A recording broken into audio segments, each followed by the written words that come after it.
Bueno, vamos a echarle un vistazo a la última parte antes de meternos en la parte más compleja de este tema, que va a ser el tema de la actividad. Esto va a ser la parte más complicada. La ley de la desintegración reactiva es muy fácil, pero si hay algo que es un poco más difícil en este tema es esto. Vamos a ver la parte anterior, el apartado número 4, que es la radioactividad. Bueno, en realidad le he titulado radioactividad natural, pero aquí vamos a poner reacciones que no tienen por qué ocurrir en la naturaleza, pero sí que vamos a aprender a ajustar reacciones nucleares, ¿vale? Que es muy sencillito. Bueno, aquí tenéis que se entiende por radioactividad. Entendemos por radioactividad la emisión de radiación, tanto ondas electromagnéticas, luz, como partículas. Bueno, hay veces que no es luz, que es una onda electromagnética de tipo gamma que no vemos, es superenergética y no vemos. O bien partículas, por parte de algunas sustancias que se denominan radiactivas, transformándose en otras. Esta es la gran clave. La clave es, lo voy a intentar marcar, por radioactividad, repito, se entiende la emisión de radiación, ondas electromagnéticas y partículas, por parte de algunas sustancias que se transforman en otras. Puede ser espontánea, radioactividad natural, lo que os decía, que es el título de él, pero también puede ser producida por el hombre, radioactividad artificial. Así que aquí en realidad vamos a estudiar las dos, ¿ok? El primero que observó la radioactividad natural fue Henri Becquerel en 1896, un francés. Este hombre estaba estudiando unas sales de uranio, estaba estudiando concretamente, si no me equivoco, el fenómeno de la fosforescencia, que presentaban unas sales de uranio. La fosforescencia es eso, que la sustancia absorbe luz por el día y luego cuando ya le pones en oscuridad, reemite parte de esa luz. Pues él estaba estudiando unas sales de uranio que tenía esa propiedad, la de la fosforescencia. Pero la fosforescencia es luz visible, ¿vale? Y de pronto este hombre, cuando va a utilizar una placa fotográfica que tenía guardada en un cajón, perfectamente protegida, la placa estaba velada, es decir, se la había impresionado. Pues qué raro, ¿por qué se ha impresionado si la placa está protegida, tapada, no le entra la luz? Y empezó a sospechar que el uranio tenía algo que ver. De hecho, empezó a interponer objetos entre el uranio y las placas y veía que, dependiendo de qué objetos ponía, había objetos que dejaban pasar la radiación del uranio y objetos que no. Poco después de esto, de Becquerel, un señor que no me voy a acordar de cuál fue su nombre, Röntgen, perdón, si me sale el nombre, Röntgen hizo un experimento muy parecido, con unos rayos parecidos a los rayos X, y el primer rayo X que hizo fue el del anillo de su mujer, ahí, por ahí es muy famosa la foto esa. Bueno, Marie Curie también trabajó en radioactividad, de hecho descubrió dos nuevas sustancias que llamó polonio radio, polonio en honor a su patria natal. Marie Curie es Curie por su marido, no es Marie Curie, es polaca, su nombre de soltera es María Sklodowska, y el radio porque en ese momento se acababa de inventar la radio Marconi, ¿vale? Y posteriormente se han ido descubriendo más elementos radioactivos que tienen radioactividad natural, ¿ok? Las emisiones, ¿qué emite una sustancia cuando emite radioactividad? Pues ya hemos dicho que emite partículas y ondas y se transforma en otra. ¿Qué partículas emite? ¿Y qué ondas? Pues emite dos tipos de partículas y una onda. Como partículas emite la alfa y la beta. ¿Qué es la emisión alfa? Muy sencillito, la emisión alfa es emitir una partícula alfa que es un núcleo de helio. Es decir, es una partícula que tiene dos protones y dos neutrones. Por tanto, su número atómico es 2 y su número másico es 4. De hecho, las partículas alfa las ya podemos representar como alfa, así, o bien podemos representarla como He, helio, 2, 4, 2 a la izquierda abajo y 4 arriba. De las dos maneras la vamos a representar la partícula alfa o helio 2, 4, ¿vale? ¿Qué características tienen las partículas alfa? Bueno, las partículas alfa son muy ligeritas, aunque os parezca mentira, tienen una velocidad muy alta, tienen una altísima capacidad de ionización, una partícula alfa ioniza, pero muy poquita capacidad de penetración, la detiene una hoja de papel. Las betas es lo más sorprendente, las betas son las que volvieron loco a varios científicos durante muchos años, No olvidéis que esto sale de romperse un núcleo. Son electrones, simple y llanamente electrones, que luego intentaremos ver de dónde narices vienen los electrones de un núcleo. Tiene su masa, la masa de los electrones, muy pequeñita.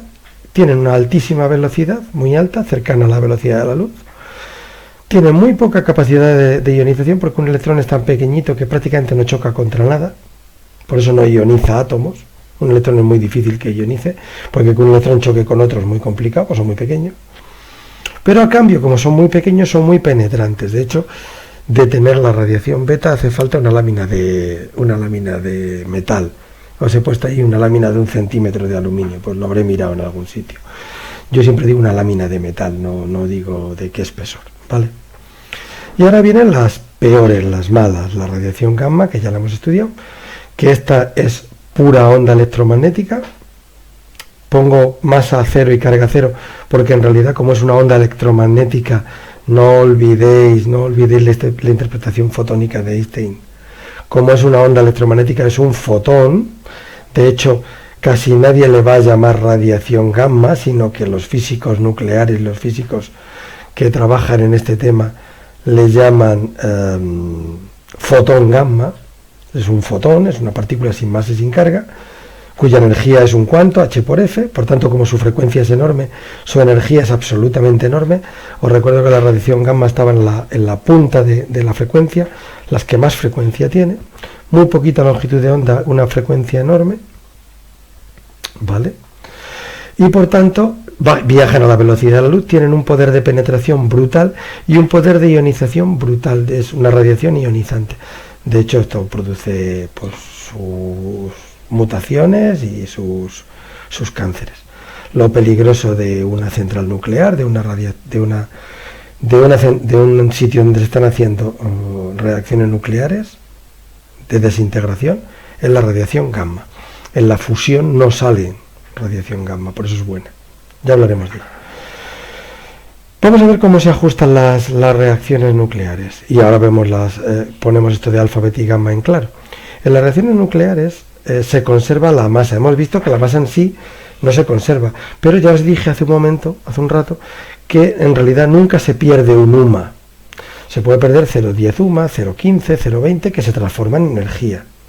Pero no se pierde nunca un UMA, un protón o un neutrón. Nunca se pierde. Con lo cual, esa conservación de masa se traduce en que se conserva el número de nucleones. Es decir, la suma de los números másicos de los reactivos en una reacción nuclear es igual a la suma de los números másicos de los productos. Los nucleones tienen que ser los mismos. Puede haber intercambio, puede un protón convertirse en neutrón o un neutrón en protón, pero la suma de los nucleones de los reactivos y de los productos tiene que ser la misma.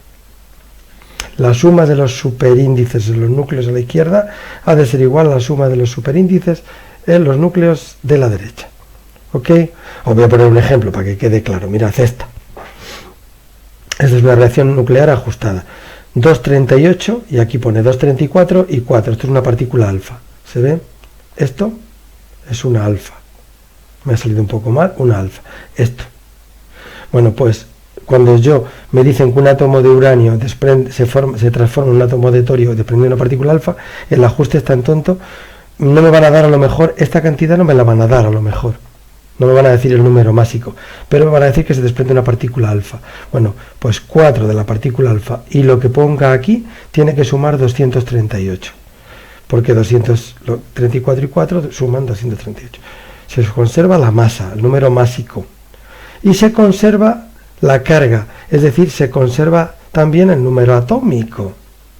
¿Ok? 92 es 90 más 2, 92. ¿Veis que se conserva la suma de 90 y 2 da 92? ¿Vale? Es porque se conserva la carga. Por cierto, si aquí van a aparecer las partículas beta, que son electrones, ¿cómo voy a representar un electrón desde un punto de vista de esta denominación número atómico, número másico? Bueno, pues en realidad un electrón desde el punto de vista del número atómico, ¿el número atómico qué era? La carga. Un electrón le podríamos llamar -1, porque en realidad tiene la misma carga que el protón, pero negativa, es como -1, como si faltara un protón. y su masa, su número másico, le vamos a asignar arbitrariamente como 0. ¿Por qué? Porque un electrón prácticamente no tiene masa, entonces su número másico sería 0. La manera de representar un electrón es electrón menos 1 abajo 0. Número atómico menos 1, número másico 0.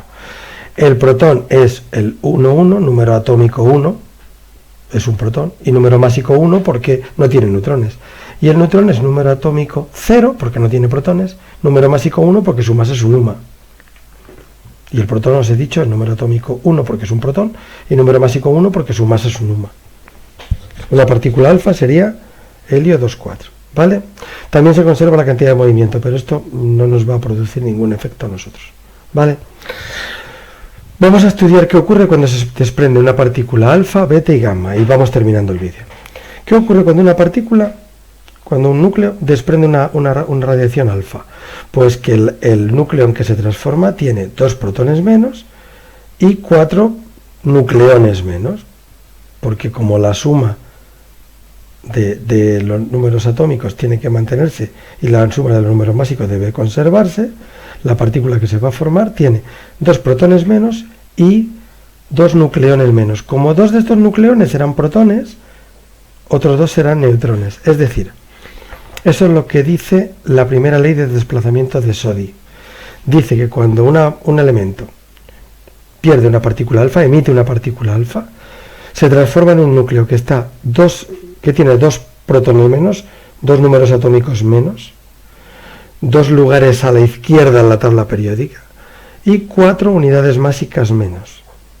4 números másicos menos y 2 números atómicos menos. Es muy facilito, no tiene más misterio, ¿no? Los núcleos con número másico muy alto suelen emitir en alfa. Esto es lo que antes, cuando os enseñé en que emitían eso de ptable.com, que os enseñé que emitían en beta o en alfa, eso era, ¿vale? Muchos, los elementos más pesados, suelen emitir en alfa, ¿vale? ¿Qué ocurre cuando un elemento emite en beta? Consiste en la emisión de electrones negativos. Esta es característica de los radionúcleos cuya proporción neutrónica es muy alta, que tienen muchos neutrones. Y se explica mediante la conversión de un neutrón en un protón, un electrón y un antineutrino electrónico, ¿vale? Que es una partícula sin carga que propone Pauli para explicar que en esta emisión se conserve la energía y el momento lineal del sistema. Pauli la propuso el antineutrino electrónico de manera teórica y luego se encontró experimentalmente en el 57. Mirad, lo que ocurre es esto. Lo que ocurre cuando un elemento emite una partícula. Vamos a verlo, voy a verlo de otra manera, que os va a gustar quizá más. Mirad, ¿qué ocurre cuando un elemento emite una partícula beta? La beta, el electrón, le hemos representado por menos 1, 0. Con lo cual, como se tiene que conservar el número atómico, si el electrón tiene menos 1, este núcleo tendrá 7, porque este tenía 6. 7 menos 1, 6. Es decir, no será carbono, sino que será nitrógeno. Estará un lugar a la derecha en la tabla periódica. Y como el electrón no tiene masa, el número másico de este y el número másico de este será el mismo. ¿Vale? Analicemos qué ha ocurrido. Este núcleo tiene un protón más que este. Y como tiene igual número de nucleones, si tiene un protón más es que tiene un neutrón menos. ¿Entendéis? Este tiene 6 protones y este 7. Pero entre protones y neutrones tiene lo mismo. Si tiene un protón más, como entre protones y neutrones tiene lo mismo, tiene un neutrón menos. En realidad, entonces, ¿qué ha ocurrido cuando un núcleo emite una partícula beta? Que un neutrón que había aquí se ha transformado en protón. Por eso lo pinto aquí así. Un neutrón se ha transformado en protón. Un neutrón se ha transformado en protón. Emite se ha transformado en protón, emite un electrón y emite un antineutrino. El símbolo del neutrino es la nu, anti es esto, una antipartícula, y aquí es electrón de antineutrino electrónico. Os lo aprendéis, no le deis muchas vueltas porque no le vamos a dedicar mucho tiempo, ¿vale? Esto es lo que está ocurriendo por aquí debajo. ¿Qué dice esta segunda ley de desplazamiento de Soddy? Que cuando un elemento, muy sencillita, cuando un elemento desprende, emite un electrón, se transforma en otro que está a un lugar a la derecha en la tabla periódica y con el mismo número de nucleones, con el mismo número másico. Aumenta el número atómico en una unidad y tiene igual número másico. Tan tonto como eso, ¿vale? Por cierto, esta es una de las maneras de emitir electrones, de emitir partículas beta, lo que le llamamos beta negativa, pero hay otra posibilidad de emitir electrones, que es lo que le llamamos la beta positiva, que es emitir positrones. Un positrón es la antipartícula del electrón. Y alguno dirá, ¿qué son las antipartículas, chicos?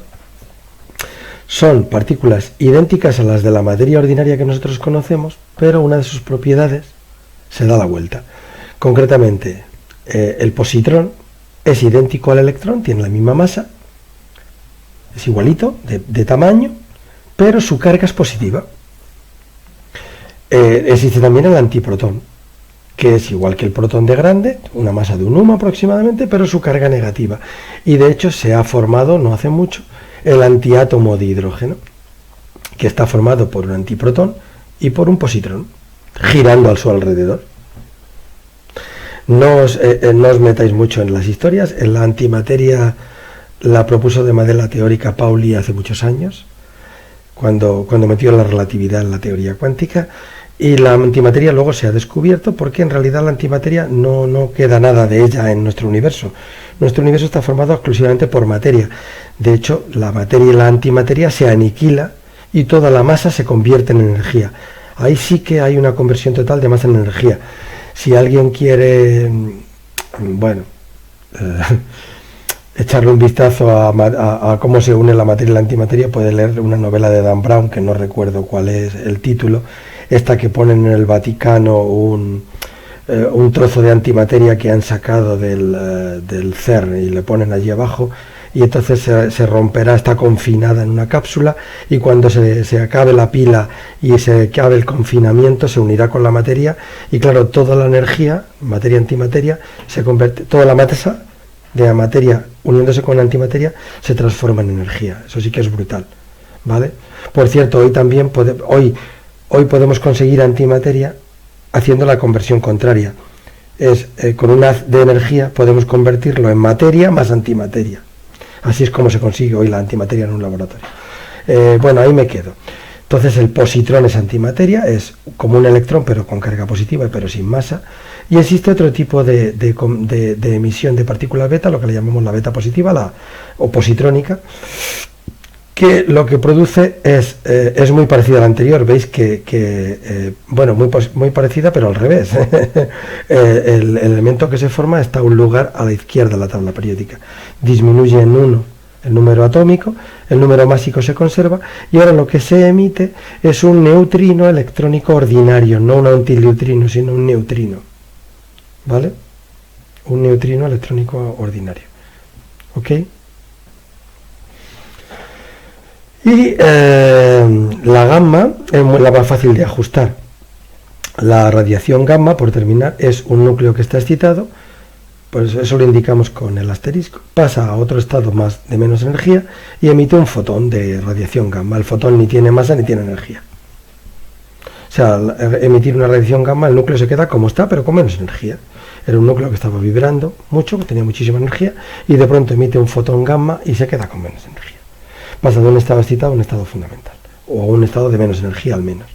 Y el fotón es un fotón de radiación gamma, es un cuanto, ¿vale? Sin ningún problema, con su energía igual a H por F, ¿vale? Sin problema. Y aquí tenéis un pelín, no cuento gran cosa, de la fuerza nuclear débil. La fuerza nuclear débil es la responsable, ahí lo tenéis explicado, la fuerza nuclear débil es la responsable de la emisión beta. Y aquí os explico un poco cómo puede salir un electrón de un núcleo si no hay. Si vemos las dos primeras partículas, el N y el P, y el protón, y recordamos sus quark, el del neutrón era el del protón eran dos up y un down, y el del neutrón un up y dos down. ¿Qué ocurre cuando un neutrón se transforma en protón? Pues si este es el neutrón y este es el protón, ¿qué está ocurriendo en realidad cuando un neutrón se transforma en protón? Que un down se transforma en up. En ese proceso, un quark down de un neutrón cambia a quark up. Emite un bosón omega doble, el omega W, el bosón W más, que se rompe en electrones de alta energía y un antineutrino electrónico. No le deis muchas vueltas, pero la idea es que este es un intermediario, el bosón omega doble es un bosón W. Este bosón sí que ha sido encontrado, es una de las confirmaciones del modelo estándar. Este bosón existe y se descompone en electrones y antineutrinos. Es un intermedio. Dura muy poquito tiempo, pero se ha encontrado. Bueno, pues este proceso de transformar un quark down en un quark up, este proceso es realmente, en esa transformación está involucrada la fuerza nuclear débil. Es muy débil, es una fuerza que hace que de pronto, de vez en cuando, un quark cambie de down a up. La distancia es mucho más pequeña que el núcleo, de hecho actúa a nivel de nucleón, a nivel de quark, y fue explicada por Abdul Salam en el 67, que le dieron a Weinberg y Glasgow, que les dieron el Nobel en el 79, y que con esto propusieron una teoría que unía esta interacción con la electromagnética, que es la teoría de unificación electrodébil, que se llama. Y ahí tenéis más información. Bueno, simplemente que os quedéis con la copla de que cada vez que alguien explicaba una fuerza y descubría cómo funcionaba el mecanismo de una fuerza, intentaba descubrirlo unirlo con todas las demás. De tal manera que el intento gordo es lo que se denomina de la teoría de unificación, la teoría del todo. Si habéis visto la película de Hawking, es intentar buscar la teoría del todo. Es qué expresión tendría que tener una teoría que involucrara a las cuatro fuerzas. La que, sin entrar en detalle, la que está dando por saco, la que más lata está dando, es la más vieja, la gravitatoria. La gravitatoria, cuando llegas a límites cuánticos, empieza a dar por saco y no entra en el modelo. La nuclear fuerte, la nuclear débil y la eléctrica están fuertemente unidas en la cromodinámica cuántica y se entienden medio razonablemente bien. Lo debe entender la gente, ya os digo, yo soy un simple químico. Vale, pues con esto hemos terminado y ya lo que nos queda es la ley de desintegración radiactiva, y seguramente no haré más vídeos sobre este tema. Vale.